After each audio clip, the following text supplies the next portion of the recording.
Rádio Uni. Rádio Uni. Saberes em diálogo.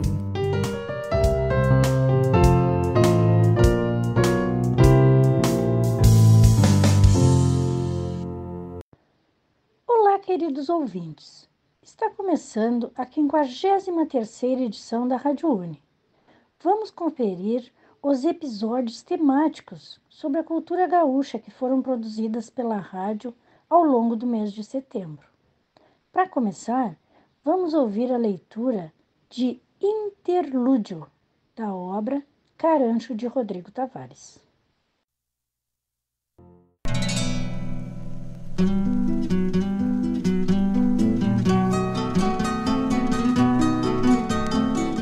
Olá, eu sou a petiana Fernanda e eu hoje vou fazer a leitura do interlúdio da obra Carancho, de Rodrigo Tavares.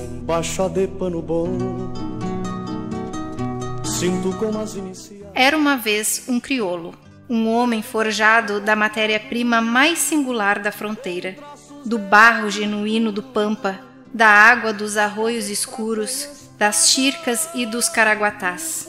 Um homem que tinha nas mãos duras os calos da lida.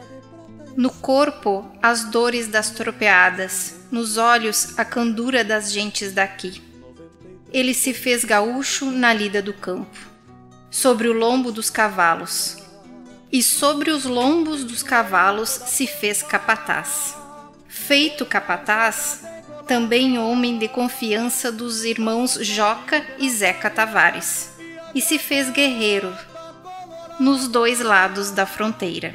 No Brasil, ficou conhecido como Negro Adão. No Uruguai, era El Pardo Adão. Na lida campeira, seu Adão, o capataz. Nos piquetes revolucionários, era o tenente-coronel Latorre. Mas os gurizes das estâncias chamavam apenas de tio, os filhos de padre, as mulheres de Adão. Era uma vez um crioulo.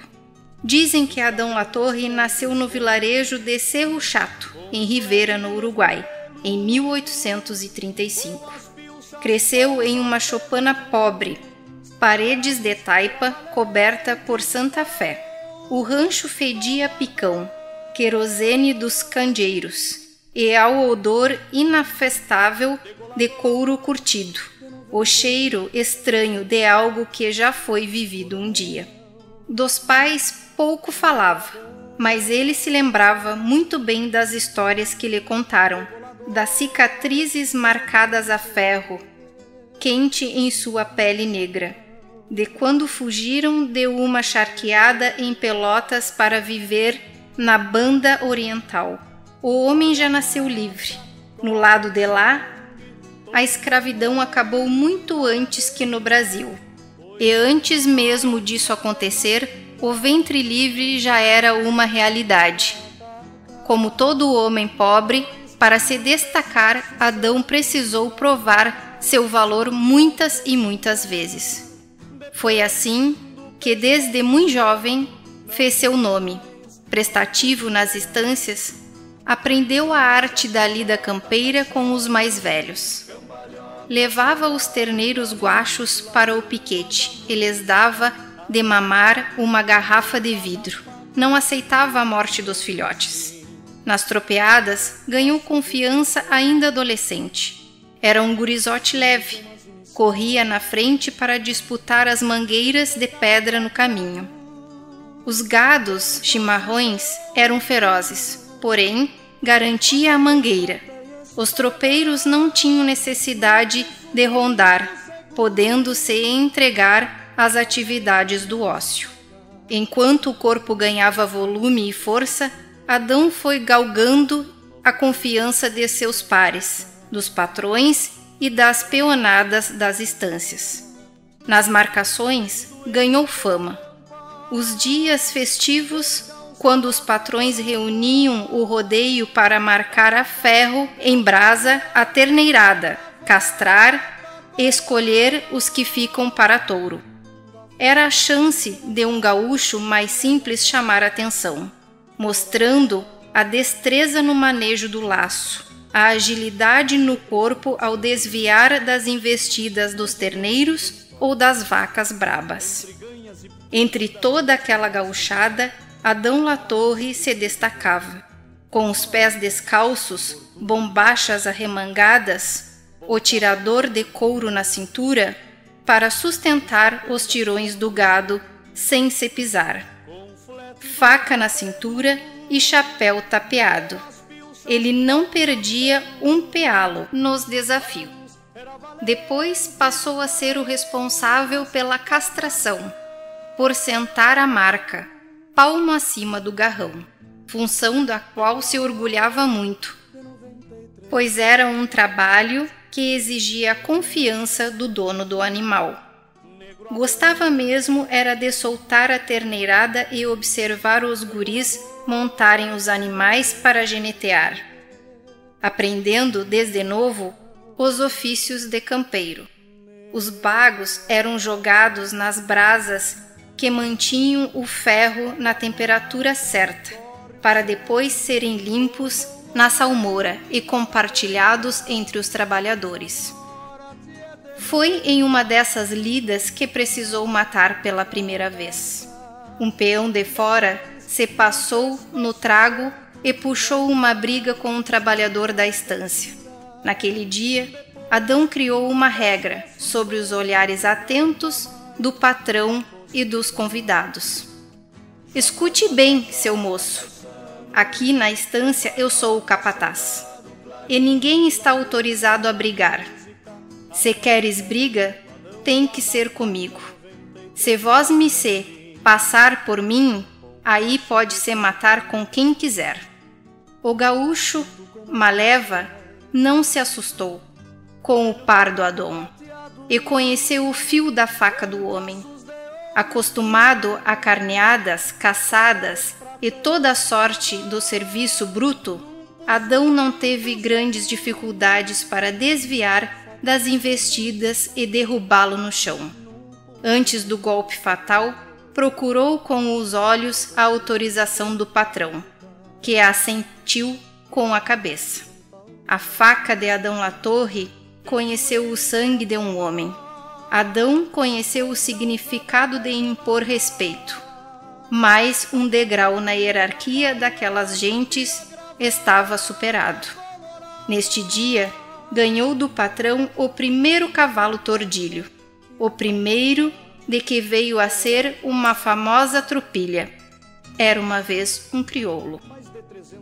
De revoluções também sabia Adão Latorre, porém jamais poderia imaginar que seria em razão delas que sua fama permaneceria por várias gerações. Ele era um bom soldado, apenas isso.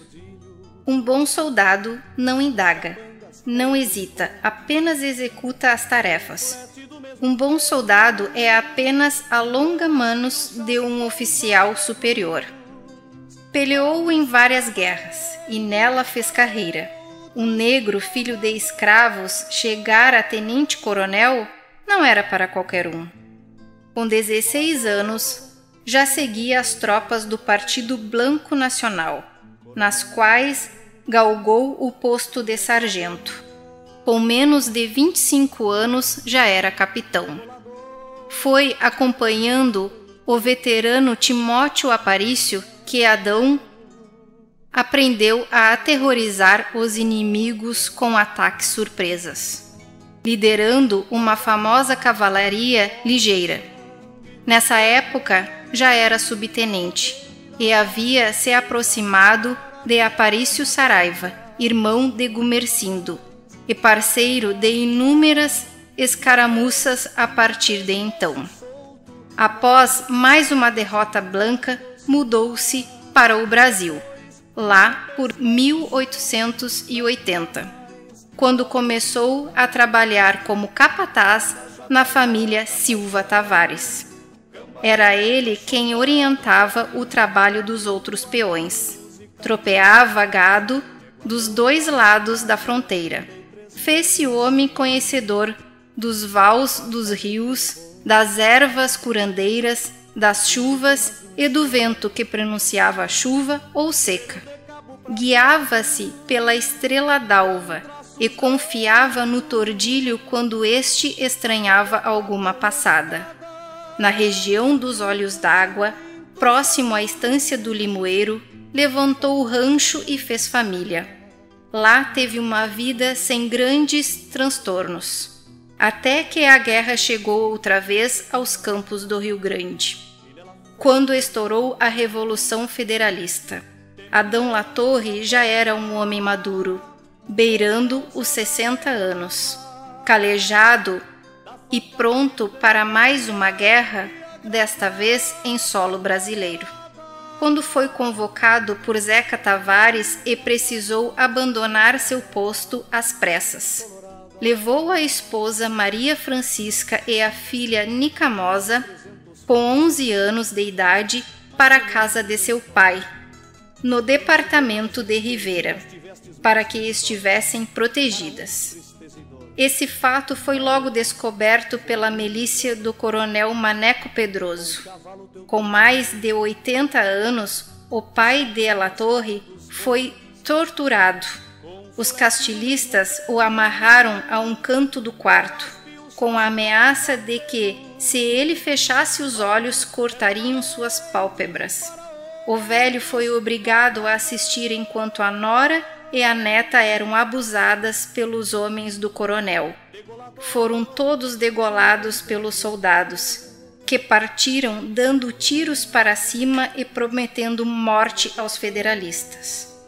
Naquele dia, para Adão Latorre, a guerra passou a ser um assunto particular. Ele pensava nisso quando mais adiante um mercenário pica-pau lhe pediu clemência. Dom Adão, por la leche que ha bebido de su madre, yo no tengo nada a ver com esto. E eu tampouco. Além do mais, fui criado guacho. Adão Latorre passou a faca com a lâmina lambendo de tão afiada na carótida do castilhano.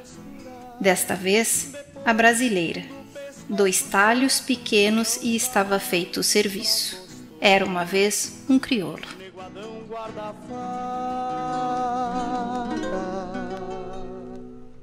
93 foi assim.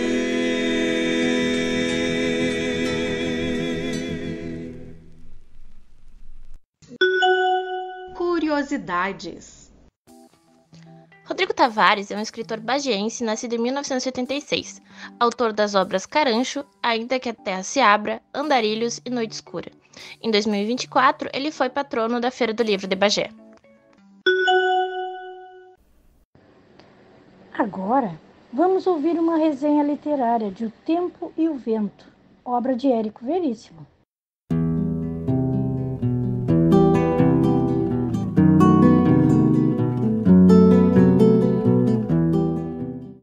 Entre 1949 e 1962, Érico Veríssimo, que àquela altura já era um escritor reconhecido no país, embarcou na ousada missão de escrever a história definitiva do Rio Grande do Sul.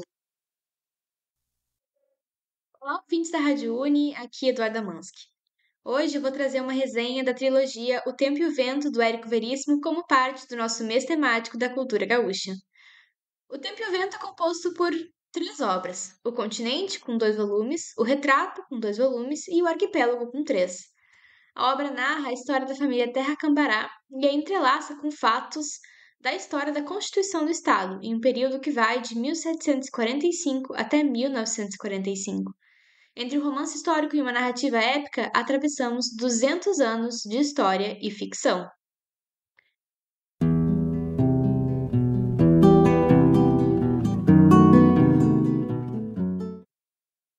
Uma geração vai e a outra geração vem, porém a terra sempre permanece. E nasce o sol e põe-se o sol, e volta ao seu lugar de onde nasceu.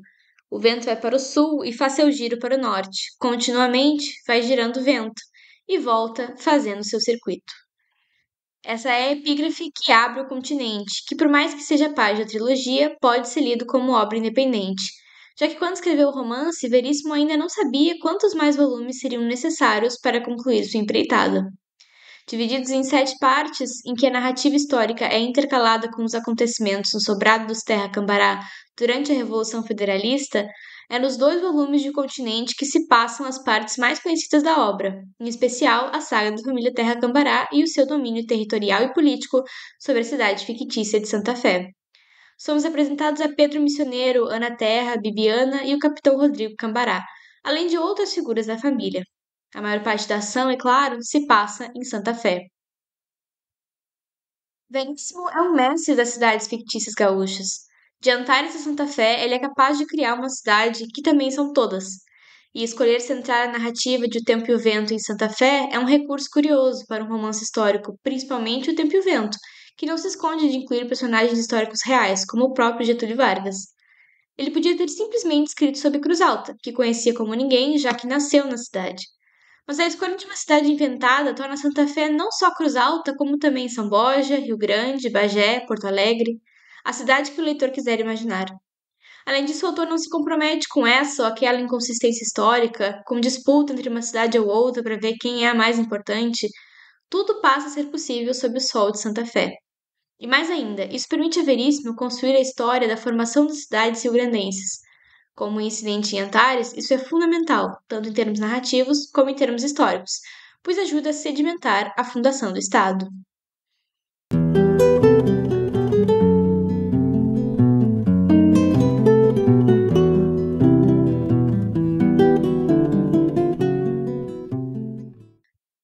Um aficionado por história, o Érico tem essa característica de se alongar nos seus livros, estendendo os braços das narrativas em direções históricas e sociológicas que uma parte dos autores não acharia necessária e a outra não saberia desenvolver.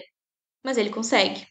O Retrato e o Arquipélago, partes da obra que se seguem ao continente, continuam a narrar a história dos Terra Cambará, mas narram muito mais a vida política e social do Rio Grande nas últimas décadas do século XIX e nas primeiras do século XX. Em O Arquipélago, principalmente, Veríssimo fala muito sobre suas próprias experiências, daquilo que testemunhou e do que se construiu no Rio Grande que, na época, tinha a Revolução Farroupilha como um passado não muito distante. O Retrato e o Arquipélago talvez não tenham a mesma força que o Continente tem em termos narrativos e ficcionais, principalmente porque faltam a essas partes da obra personagens de tanto impacto quanto Bibiana, Rodrigo e Ana Terra. Isso não os torna menos importantes, principalmente como registro sócio-histórico e literário de uma época e um povo. São apenas os tempos que mudaram e as pessoas que são outras. Aliás, O Tempo e o Vento é uma daquelas raras obras capazes de se reinventar constantemente. Não fossem as limitações do tempo, quem há de dizer o que não estariam fazendo hoje os descendentes de Pedro Missioneiro?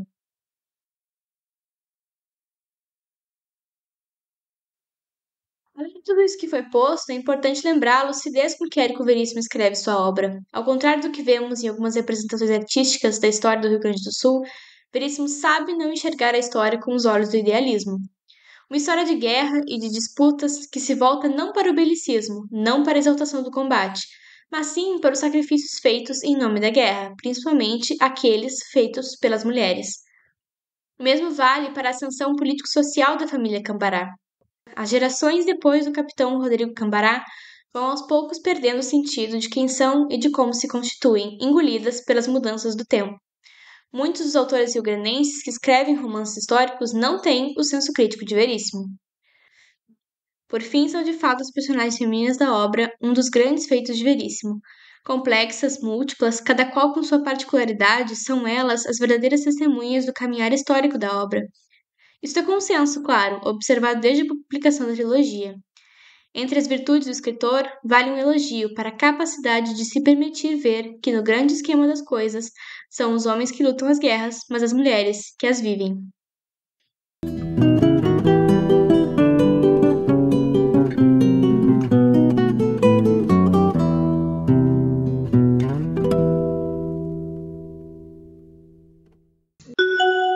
Curiosidades.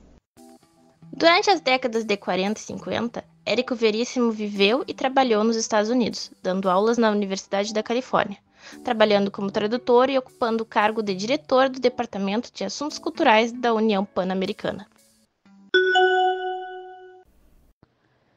confira a seguir a entrevista com a professora Milaine Carvalho sobre a poesia nativista na sala de aula. A derrota dos lanceiros negros. Um grupo de negros escravos foi lutar pela liberdade. Sonhando com a alforria, enfrentaram as dificuldades. Comandados por Teixeira Nunes, pelejaram contra o Império, com braveza e lealdade. Com a desculpa do conflito terminado, seu arsenal foi retirado. Afinal, o que fazer com um grupo de negros armado? Caíram em emboscada, foram enganados. Lutaram até a morte, mas acabaram derrotados. Oi, para você que nos ouve, eu sou a petiana Aline Reinhardt e estou aqui com a professora Milaine Carvalho, que é docente da Escola Municipal Visconde de Mauá, uma escola rural em Arroio Grande, aqui no sul do estado. E nós vamos hoje conversar sobre o lindo poema que abriu essa edição, esse episódio da Rádio Uni. Quem declama o poema é o aluno Yuri, do 6º ano. E já só esse fato já é muito interessante, mas mais interessante ainda é que esse poema foi criado na sala de aula, não é mesmo, professora Milaine? Seja bem-vinda. Nos conte um pouco sobre como aconteceu essa atividade. Oi, Aline. Oi a todo mundo que nos ouve. Então, primeiro, quero agradecer, né, pelo convite para participar desse episódio. Sim, este poema, né, declamado pelo aluno Yuri, foi produzido na sala de aula, então, numa turma de 8º ano da Escola Visconde de Mauá, né? O aluno Yuri foi convidado a declamar, assim, ele já tem várias experiências com declamação, e nós propusemos, então, a ele fazer, né, esse gesto de declamação, e ele adorou, e desde já agradecemos também a ele pela participação. Então, um pouquinho assim sobre a motivação, né? É importante dizer, né, que Arroio Grande tem um festival, né, conhecido como FENAE, que é um festival nativista estudantil, então, assim, é uma proposta um pouquinho diferente, né? E esse festival nativista, né, ele integra a programação da Semana Farroupilha da cidade, né? E é importante também dizer aqui a importância da Semana Farroupilha no município de Arroio Grande, né? Então é um evento assim, né, na cidade. O município tem um acampamento Farroupilha, durante os festejos, né, há uma vasta programação artística, shows, a própria FENAE, né, concurso de culinária campeira, declamação, dança, canto, né, entre outras atrações e atividades. Toda essa programação é gratuita, né, e os alunos das escolas da cidade são convidados, então, a participar desses concursos, né, então, concursos de culinária, concursos de declamação, de dança, de canto e de poesia, né, então, nós fizemos poesias autorais, né, então, essa poesia, né, intitulada A Derrota, né, entre aspas, dos Lanceiros Negros, foi produzida, então, dentro dessa proposta do FENAE. Então a inspiração foi esse festival. Eu dei uma olhada aqui, do Arroio Grande tem uma programação bem extensa e bem interessante, né, para a Semana Farroupilha, mas nos chama a atenção, né, que os alunos, como que surgiu isso de trabalhar um episódio da história do Rio Grande do Sul, que é dos mais tristes, e que muitas vezes ele não é tão trabalhado, ou não é um tema que é escolhido para esse momento dos festejos farroupilhas, né, é tratado em outros contextos, ou às vezes há quem julgue que não é um assunto para se trabalhar no ensino fundamental, etc. Como surgiu isso, como aconteceu de casar essa proposta de produção literária com essa temática que eles escolheram, né, que eles produziram sobre o massacre de Porongos? Então, assim, essa demanda do FENAE chega, né, nas escolas e também, então, aos professores de português. Então, eu já estava pensando formas de trabalhar com os alunos, então, a produção de poesias, a produção de contos, né, para serem enviados para os concursos do Festival Nativista Estudantil, então, né, do FENAE. Então, recente a chegada dessa demanda para mim, e tinha um aluno do 8º ano que estava vendendo uma rifa. E aí ele foi me oferecer a rifa e tal, e foi me mostrar sobre, né, o canhotinho ali da rifa, e aí eu vi que a rifa era do piquete Lanceiros Negros, né? Então a cidade tem um piquete, né, intitulado Lanceiros Negros. Eu acho também é legal de falar o quanto a história dos Lanceiros Negros, de certa forma, também faz parte um pouco da história da cidade de Arroio Grande, né? E aí entra, eu considero assim também a importância dos alunos de conhecer a história, assim, a história local, né? Os restos mortais do Teixeira Nunes, o Coronel Gavião, estão sepultados na praça central da cidade, né? Teixeira Nunes foi um dos comandantes dos Lanceiros Negros.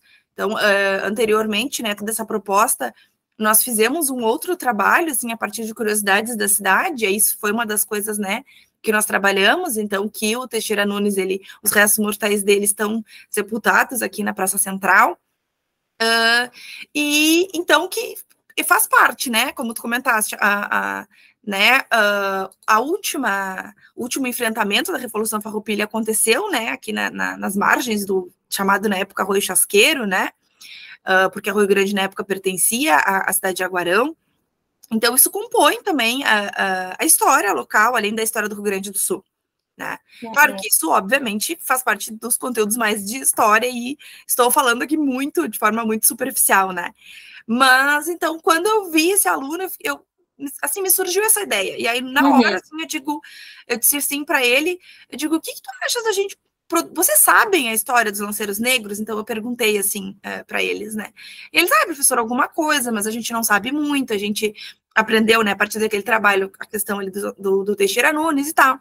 Aí eu peguei e digo, bom, então, quem sabe a gente produz alguma coisa nesse sentido, assim. E aí surgiu a proposta, assim, de forma bem simples, eu acho. Às vezes as propostas, elas são capazes de surgir, assim, de iniciativas bem simples mesmo, assim, sabe? E de algo, então, de interesse dos alunos, né? Então, é algo que eu sempre procuro, né? Sempre conhecer os meus alunos, saber dos interesses dos meus alunos.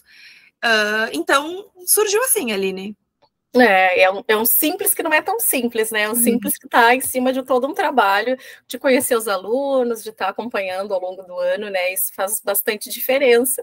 E desse trabalho que já vinha sendo feito antes, isso também é bem legal da gente saber. Então, a partir disso, quantos alunos participaram da produção do poema? Foi a turma toda ou foram divididos em grupos? Como que aconteceu? Não, nem assim, o festival exige que uma pessoa, né, escreva o poema e envie, mas outros colegas acabaram se envolvendo no processo de produção, assim, foi bem legal. Então eu dividi esse processo em duas partes, né? Então eu dividi a sala em dois grandes grupos, assim, né? Então como que eu fiz, né? Então a gente começou a conversar sobre a história dos Lanceiros Negros, né, e hoje a gente tem alunos, muitos, né, infelizmente ainda não todos, mas muitos com acesso a celulares, e quando não tem acesso à internet, a professora às vezes roteia a internet, né, então para esses usos pedagógicos, né, e aí nós fomos estudando um pouco, vamos ler então sobre a história dos Lanceiros Negros, e aí a gente fez uma nuvem de palavras, né, então no quadro, sobre coisas que foram surgindo, que a gente achou importante que deveriam aparecer no poema, e aí nós fomos escrevendo, né. E aí foi um processo de construção que se deu a muitas mãos. Então, né, eu fui organizando com eles, nós fomos escrevendo, riscando, reescrevendo, né, e assim surgiu, né, se deu a escrita do poema. É importante dizer, né, que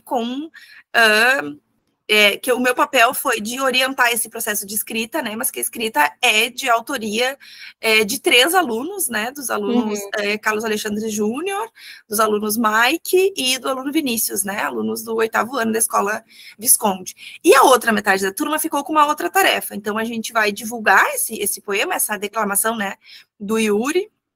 E como eles aprenderam um pouquinho sobre a história dos Lanceiros Negros, então a outra metade da turma ficou com a responsabilidade de produzir materiais para publicação, né? Então, materiais tipo folders, assim, contando um pouquinho da história, algo bastante resumido, assim, mas eles ficaram com essa tarefa de produzir um material com o objetivo de publicação nas redes sociais para acompanhar, então, esse poema, né? Eu acho que isso é sempre importante, assim, falando aqui, eu acho que para quem nos ouve, que seja estudante, né, da área das letras, que esteja em formação, que as tarefas tenham, assim, um objetivo que vá além da nota da avaliação, né? Então, esse poema foi produzido, então, para o festival, né? E na sequência eu quero trabalhar com a produção de contos. Então, a partir da leitura de contos do João Simões Lopes Neto, iniciando por aí, a gente quer trabalhar com a produção de contos, já pensando no festival do ano que vem, porque o conto é algo que, né, exige, assim, deles um trabalho de escrita um pouco maior, né? Com o qual eles não estão ainda muito acostumados, assim. Então, a gente já vai começar a trabalhar com isso. E esse material, então, assim, para deles escreverem, né, em formatos de tópicos, assim, sobre os lanceiros negros, pensando na divulgação, então, nas redes sociais ali, né? Eu acho que isso é sempre legal, assim, de dizer que chegam propostas, assim, nas escolas, né, como, por exemplo, a prova do CAED, né, eu apliquei agora faz pouco, e para uma turma, eles teriam que escrever uma resenha, né? E aí eu fiquei pensando, eu digo, tá, mas como uma resenha? E aí, bom, eu coloquei o objetivo deles produzirem uma resenha de um filme que a professora não tem olhado, né? Então, eles adoraram saber que a professora aqui é dorameira, assim, eles têm filmes e doramas e séries para me indicar, e a gente conversa bastante. Então, eles tiveram que produzir resenhas com esse objetivo, né? Com o objetivo de me convencer, né? E aos colegas, porque eles têm que apresentar as resenhas, né? Então, convencer de que o filme é bom, de que a série é boa, né? Então, assim, tentar sempre colocar um objetivo maior para... Porque é solicitado, né? Desde um resumo, né? Então, há uma produção de uma resenha, sempre é possível, assim, pensar e com coisas fáceis, né, Aline? Eu acho que também, às vezes o menos é mais, eu tenho aprendido muito, assim, em sala de aula, isso, né? Às vezes a gente acha que tem que fazer um trabalho muito mirabolante, que nos exige muito trabalho, né, para ser uma coisa legal e produtiva. E eu tenho tentado pensar outras maneiras, né? Então, produção de resumos, a gente tem pensado em fazer um perfil no Instagram a partir também dessas resenhas deles, né? Para divulgar filmes, né? Que eles tenham gostado de assistir. Então, como eles, né? Recomendando filmes. Então, vão ser textos produzidos para publicação, né? Em redes sociais de divulgação. Então, eu sempre tento fazer o meu trabalho... tentando colocar objetivos maiores, assim. Eu acho que isso é bem legal e produtivo e eu sinto, assim, eles mais motivados, né? Eu acho também, assim, a gente, claro, é alinhada com tudo que a gente estuda e vê na prática, né? Que ter esse objetivo faz realmente, né? Motiva o aluno, dá um sentido maior para aquilo que está sendo feito, para além da tarefa pela tarefa. E também tem todo lado de valorizar, né, o que eles gostam, o que eles sabem, o que eles têm para indicar, né? Eu achei super bacana essa ideia das resenhas dos filmes, assim, né? Uma produção escrita, uma produção de texto que é super interessante, tem tudo a ver com o que está circulando, né? Atualmente, o que eles gostam de fazer e que está no alcance deles. Gostei disso, que o menos é mais, né? E nesse sentido, um pouco, acho que tu até já me respondeu um pouco, mas eu queria ouvir um pouquinho mais sobre a questão da criticidade, né? A gente sabe que um dos objetivos dos professores, em especial, né, os professores de português, como tu, como nós em formação aqui na Rádio Uni, e de linguagens como um todo, temos o objetivo de que os estudantes desenvolvam uma visão crítica, né, do seu entorno, da história que eles constituem, né, e que consigam refletir sobre aquilo que eles estão aprendendo, sobre aquilo que eles estão entrando em contato, né, que eles realmente sejam protagonistas de sua aprendizagem e possam refletir como uma habilidade para a vida, né. E tu, né, Milane, já tem uma caminhada, claro, de sala de aula e também de estudos, porque és doutoranda na área de análise de discurso. Então, eu queria ouvir um pouquinho mais de ti. Qual seria a sugestão, a dica, né, para os professores que já atuam e estão sempre atrás de novas ideias, ou dos docentes em formação, né, na universidade ainda, que querem propor atividades criativas e que sejam também com essa visão crítica, com essa visão reflexiva, como essas que tu vem propondo para os teus alunos. Que dicas tu nos traz? Então, acho que eu vou comentar um pouquinho sobre o que eu estou planejando para o terceiro trimestre, né? Já conversei com os alunos sobre isso. Então, como eu comentei aqui, eu apliquei as provas de leitura do CAED, né, de leitura escrita. Então, um dos meus objetivos, né, a gente tem, né, com base na Base Nacional Comum Curricular, né,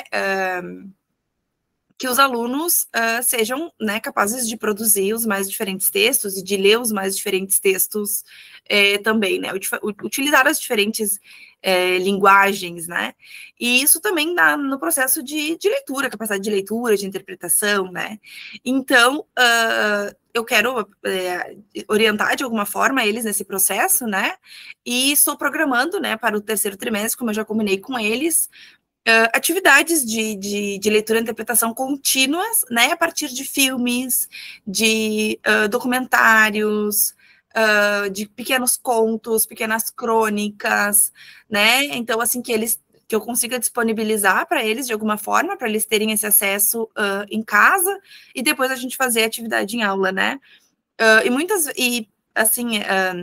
quando eu busco propor essas atividades, assim, né, vamos produzir uma resenha com esse objetivo, eu também busco que a atividade seja mais divertida, eu acho, assim, sem perder a seriedade do trabalho, mas que, de alguma forma, isso também torna o ambiente um pouco mais descontraído, assim, eu penso, né?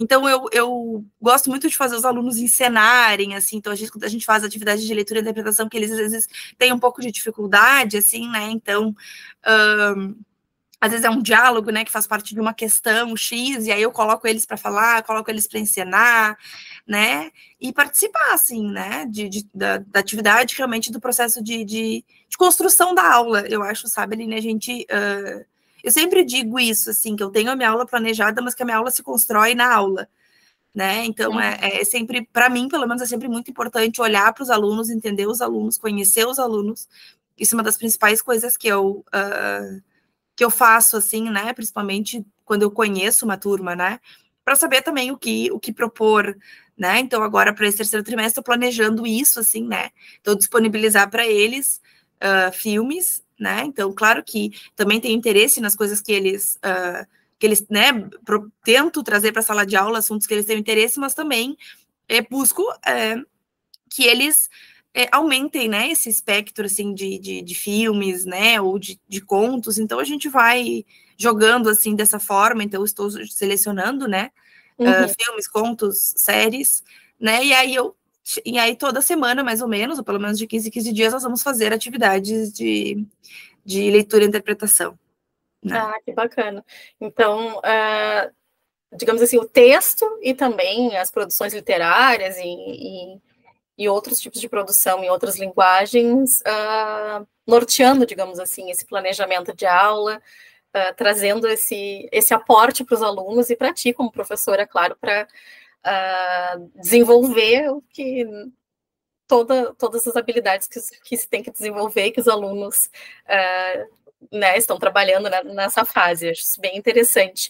Então, tu imagina, assim, que é possível, então, essa tua experiência te mostrando que é possível agregar o ensino de texto, né, aprendizagem de texto, de leituras literárias, e também a produção deles tem funcionado bem nas tuas aulas. Sim, com certeza, Aline, funciona, assim, é bem bacana. Tem bastante engajamento, assim, eles participam mesmo. Tem, eles são bem participativos. Bem participativos. E me diz uma coisa, com a seleção para o festival, esse é o único poema que os Lanceiros Negros, né, é o único poema que está representando a escola? Como é que eles... Ou tem mais poemas representando a escola? Como é que funciona? Eu não sei te dizer muito bem essa informação, porque tem os alunos do primeiro ciclo do fundamental, né? Então, eu sou professora, né, dos anos finais, né? Especificamente 7º, 8º e 9º ano. Então, eu não sei, assim, muito bem. Mas eu sei que os alunos vão participar de outras diferentes modalidades também. Talvez tenham mandado, sim, poemas, talvez tenham mandado contos. E eu sei que vão participar das outras modalidades de culinária, de dança, de declamação. O próprio Yuri, né, participa do concurso de declamação. Tem alunos que cantam também. Então, isso é muito interessante também da proposta do festival, né, de abarcar essas diferentes habilidades dos alunos, né, e que vão lá, então, se apresentar nesse momento. E de uma certa forma também, né, Aline, como eu coloquei aqui, né, que a Base Nacional Comum Curricular prevê que os alunos sejam capazes de utilizar as diferentes linguagens, e uma das formas de linguagem é a linguagem corporal, né? Então, via declamação, essa forma de linguagem também é contemplada, né? Então, às vezes, embora o aluno às vezes não se sinta à vontade para ir para o festival, mas esse tipo de atividade pode ser feita em sala de aula, com as poesias que são utilizadas, né, para a formação do leitor de literatura, né? E levando em conta também questões regionais, né, que já são do conhecimento, ou que falam, né, a realidade do aluno, ainda mais sendo essa uma escola rural, digamos assim, né, que muitas vezes essas questões estão ainda mais presentes no dia a dia desses alunos. Sim, e também a base prevê, né, que como um dos seus objetivos, conhecer e valorizar a pluralidade do patrimônio sociocultural brasileiro, bem como os aspectos socioculturais de outros povos e nações, né? Então, isso também é um objetivo, né? E é um objetivo também das aulas de língua portuguesa, quando a gente pensa na formação de leitores, né? Não só, no caso, na formação de leitores de literatura, mas na formação também de alunos com essa capacidade crítica que tu estavas comentando, né? Isso é fantástico, né? Precisamos cada vez mais ter essas habilidades desenvolvidas em todas as faixas etárias, eu acho. Então, eu fico aqui na expectativa, provavelmente junto com todo mundo que está ouvindo esse episódio, imagino a professora também, né? Uma expectativa grande para saber como é que vai ser o festival. Depois vamos trazer, quem sabe, o resultado aqui. E eu imagino que o coração da professora já está cheio de orgulho, né? Só da participação dos seus alunos e de ver o trabalho assim sendo contemplado e valorizado, né? Com certeza. Então, Milane, eu quero te agradecer imensamente pela entrevista, por compartilhar toda essa experiência, nos trazer essas dicas, e também agradecer ao Yuri e a família dele, que gentilmente permitiram, né, o compartilhamento dessa gravação da declamação dele, e desejar muita sorte para todos os teus alunos, os alunos da escola e o Yuri na participação do festival, tá bem, Milane? Obrigada. Tá bem, muitíssimo obrigada, Aline. Então tá, esperamos conversar outras vezes. E eu agradeço você que está nos ouvindo até aqui, né? Até a próxima aqui na Rádio Uni. Oi, Aline aqui de novo. Precisamos fazer um adendo que surgiu entre o dia em que fizemos a entrevista e a publicação dessa edição. A poesia A Derrota dos Lanceiros Negros garantiu o primeiro lugar da categoria juvenil no Festival Nativista Estudantil de Arroio Grande deste ano. Parabéns à professora Milane e aos seus alunos do 8º ano da Escola Visconde de Mauá. Agora sim, me despeço. Até a próxima na Rádio Uni. Curiosidades. A Batalha de Porongos, também conhecida como Massacre de Porongos, confronto de que trata o poema que ouvimos na entrevista, aconteceu na localidade de mesmo nome que fica entre as cidades de Candiota e Pinheiro Machado. Nesse, que foi um dos últimos acontecimentos da Guerra dos Farrapos, um esquadrão dos Lanceiros Negros sofreu uma emboscada das tropas do Império. Mais de 100 soldados foram assassinados. Para fechar a edição, vamos ouvir a leitura dramatizada de Finitude, História do Analista de Bagé, escrita por Luiz Fernando Veríssimo. Existem muitas histórias sobre o analista de Bagé, mas não sei se todas são verdadeiras. Seus métodos são certamente pouco ortodoxos, embora ele mesmo se descreva como freudiano barbaridade. E parece que dão certo, pois sua clientela aumenta. Foi ele que desenvolveu a terapia do joelhaço. Diz que quando recebe um paciente novo no seu consultório, a primeira coisa que o analista de Bagé faz é lhe dar um joelhaço. Em paciente homem, claro, pois em mulher, segundo ele, só se bate para descarregar a energia. Depois do joelhaço, o paciente é levado, dobrado ao meio, para o divã coberto com um pelego. Tem a banca, de velho, que tá incluída no preço. Ai. Toma um mate? Não. Respira fundo, tia. Enche o bucho que passa. O paciente respira fundo. O analista de Bagé pergunta: Agora, qual o teu caso? É depressão, doutor. O analista de Bagé tira uma palha de trás da orelha e começa a enrolar um cigarro. Tô te ouvindo. É uma coisa existencial, entende? Continua no mas. Eu começo a pensar assim na finitude humana em contraste com o infinito cósmico. Mas tu é mais complicado que receita de creme Assis Brasil. E então eu tenho consciência do vazio da existência, da desesperança inerente à condição humana, e isso me angustia. Pois vamos dar um jeito nisso agorita. O senhor vai curar minha angústia?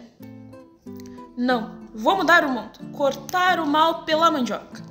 Mudar o mundo? Dou uns telefonemas aí, muda a condição humana. Mas isso é impossível. Ainda bem que tu reconhece, animal. Entendi. O senhor quer dizer que é bobagem se angustiar com o inevitável? Bobagem espirrar na farofa. Isso é burrice. E da gorda. Mas acontece que eu me angustio e me dá um aperto na garganta. Escuta aqui, tchê. Tu te alimenta bem? Me alimento.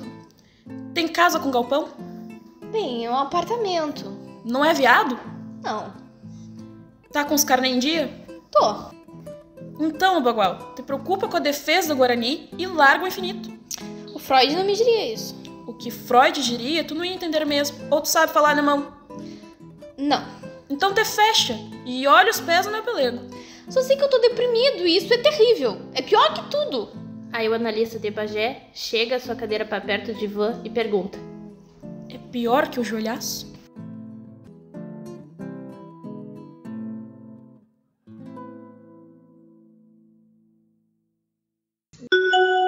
Curiosidades. Além da carreira como autor de contos e romances, Luiz Fernando Veríssimo é muito conhecido pelas crônicas. Trabalhando para jornais como Zero Hora, Jornal do Brasil, Folha da Manhã e Folha de São Paulo, o escritor produziu uma centena de textos bem-humorados e que vivem na fronteira entre a crônica e o conto.